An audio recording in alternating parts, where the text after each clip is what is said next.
There's a robin in the background, there's a little wren. You probably caught it in camera. I think I startled it with the movement of the camera, unfortunately. Never mind, it's so good in here. There's lots and lots of birds on the other side. I can see the... Oh yes, they're feeding on the berries, Annie. There's little wrens over in here somewhere. Yes, he's over there.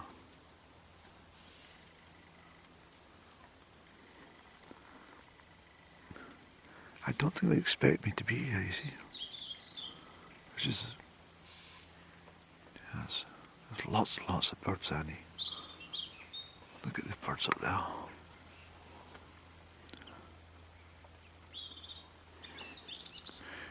The problem is you see so much more when you don't have the camera in your hand, do you know that? It's almost like they know. Very camera shy, the birds.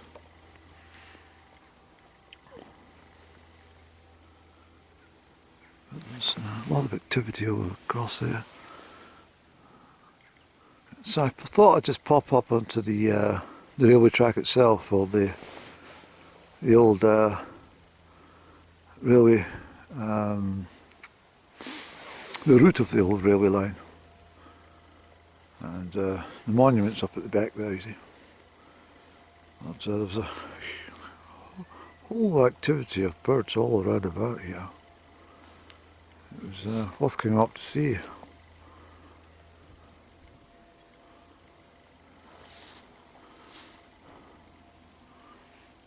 There's some acorns there, eh?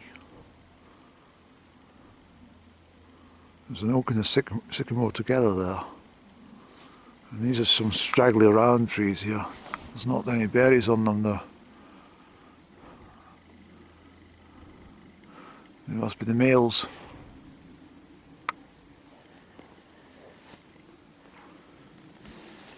So we're doing alright. I have to keep an eye on my stuff. It's across the other way. I don't think anyone will come along, but just in case, got to keep a sharp eye.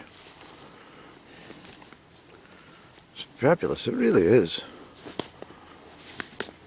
Look at these acorns, Annie.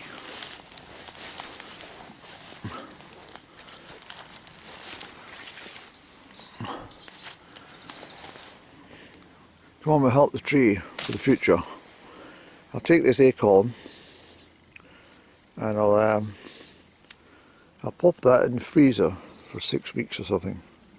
Give it a little scratch, not too, something like sandpaper, just to give it a little scratch up, and put it in the freezer for about 6 weeks, and then put it in a little pot of soil, and then put that pot outside. And within a year, you will see the new oak trees taking shape. Just a small, a tiny little thing. And once it gets big enough, you can take it to the woods. And that's what the oak tree wants you to do. There's a wren down there, Annie. It's fabulous out here. I'm so glad I came. It's absolutely a hive of activity from the bird life this morning. So we'll take that acorn. Thank you very much. Thank you very much for that oak acorn. So there's not a lot along this way, Eddie. Oh yes, we're going down to that tree, weren't we? So a bit of an invisible moment there. That couple walked past me, and despite looking over, they didn't see me sitting here merrily picking my hawthorns from this particular tree. It just shows you how well camouflaged you can be in woodland. And they looked over, but they didn't, just focused in the wrong place. But I knew they were coming because I heard the child, they're carrying the child. I heard the child sort of, not squealing, just making childish noises, and then I saw the birds all over here scatter, so I knew they were coming through. Very interesting. You could sit here all day, not be seen. And you see the pieces already shattered because there's farm machinery operating probably about a mile east of here, maybe less. And every time the wind, the gentle currents of the breeze, even though there's no visible breeze, there's still air circulating. Every so often catches it and brings it across this way. Whereas in the olden days, when it was just horses in the fields doing all the work, you wouldn't hear anything.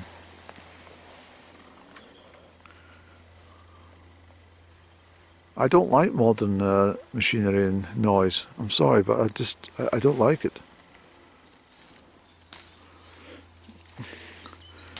They don't tell you as well that these tractors can use up to about 200 litres of diesel in one day's outing.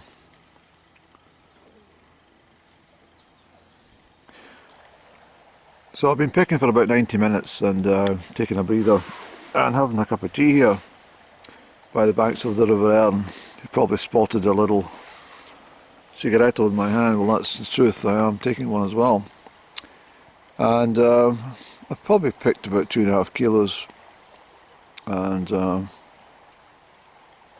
I don't want to pick too much because obviously the more I pick, the more I've got to spend processing, and also the cooking takes longer, and I need more bottles and jars, whatever I'm going to use. I'll probably make jelly. I'll probably make cordial jelly, hawthorn jelly. And I'll do another batch of cordial in a week or something. So I've got a busy time. The beavers have been busy. That's beaver work. It's one of the worst things that the bloody nationalists agreed to bring in beavers back into the wild. They've totally ruined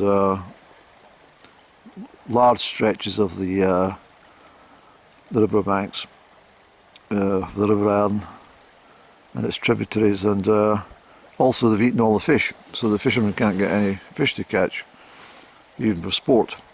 You know, the fishermen catch a fish and put it back in if it's not too big. The whole thing's a fucking arse.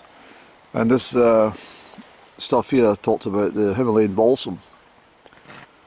Well, the local council were reliably informed there was a problem about 25 years ago, and they chose to ignore it. I mean, unbelievable. Somebody in the know would have been able to say, well, can you give us a grid reference for the what, and if it's spent even a 5-year eradication plan, they would have got most of it done, but they chose to ignore it. Now it's impossible. They'll never get rid of it now. It's everywhere, and stretching inland as well now. It's killing every single wildflower. I think it was done deliberately, actually. I'm almost just like the closed banks and post offices, and decided to take all the shops out of the high street and put them in out of town. The whole thing's just been a fucking farce in the last 40 years, 30, 40 years. It's just the wrong people have been in power, the wrong thinking behind them. Been going back a long time, actually, probably more than 30 or 40 years, but certainly in my time when I was growing up in the in the 70s, I remember vividly and quite colourfully, actually, because everything was still quite normal. And in the 80s, I noticed a change about 1985. That's when I first started to get there's a change happening under Thatcher, but people had ample amounts of money. They didn't really feel, well, any changes they thought was for their benefit, unless of course you were a miner or steel worker.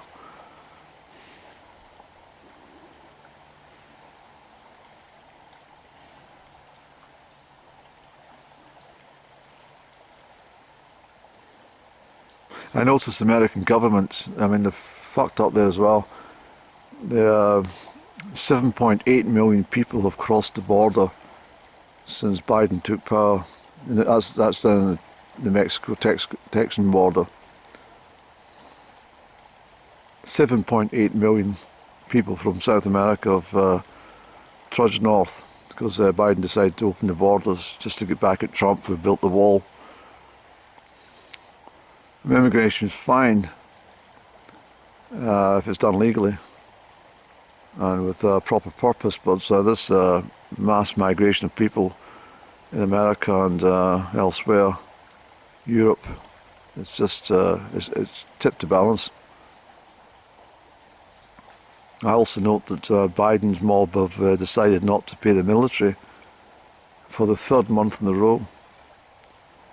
Can you actually believe you're working for the American Navy or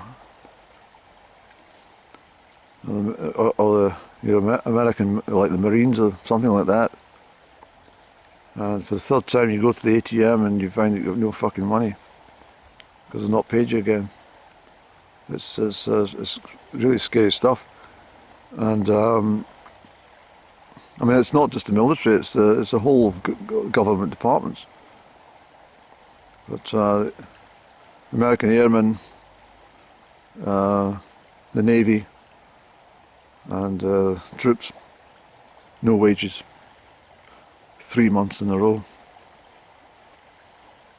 It happened in 2013. I'm sure I remember something about it happening then. There was a huge outcry, but they got it sorted. But what the fuck's happening?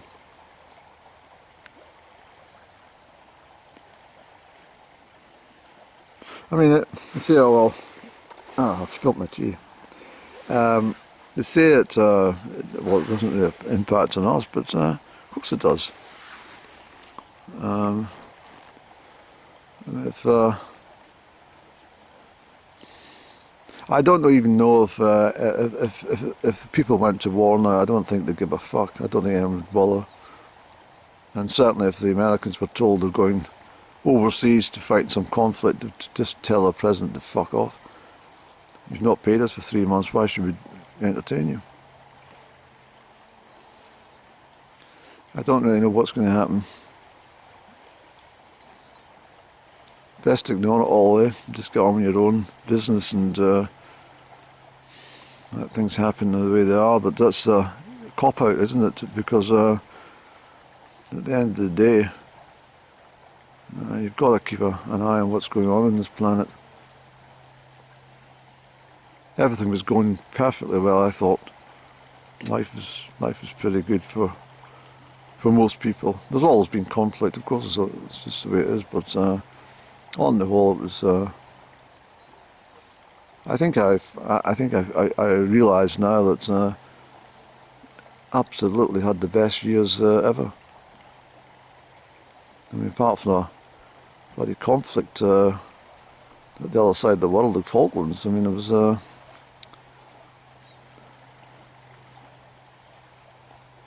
never got my calling up papers for anything.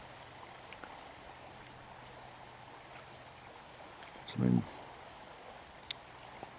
born just, I mean, even people born just after the Second World War had to put up with the rationing and all the rest of it, and hard times, and then the boom times of the 60s for me, and it was a great time, and the 70s, and the 80s, and to some degree the 90s, and then it started to all fall apart.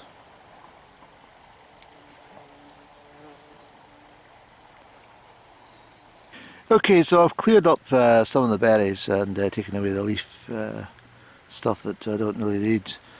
and that's a good selection in here. Very good berries actually. I'll pick a bit more and then we'll make a retreat. As I say, I don't want to be picking too many because obviously it's more processed and more sugar, more of everything. I'd rather do it in small batches, and as I say, I don't want to commercialise anything I'm doing, so I don't need tons and tons and tons of stuff. I just need stuff to get through the winter, that's all. And so this is a good start with a good start with the hawthorn.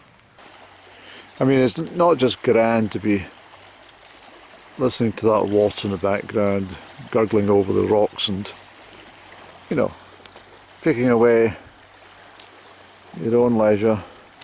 Haven't got any boss telling you to hurry up or slow down.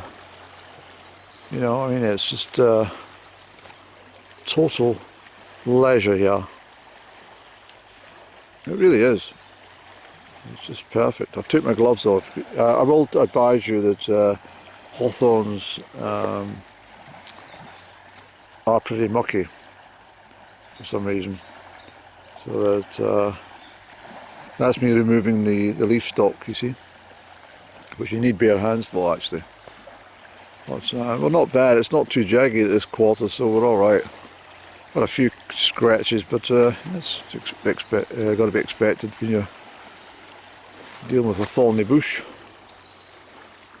But,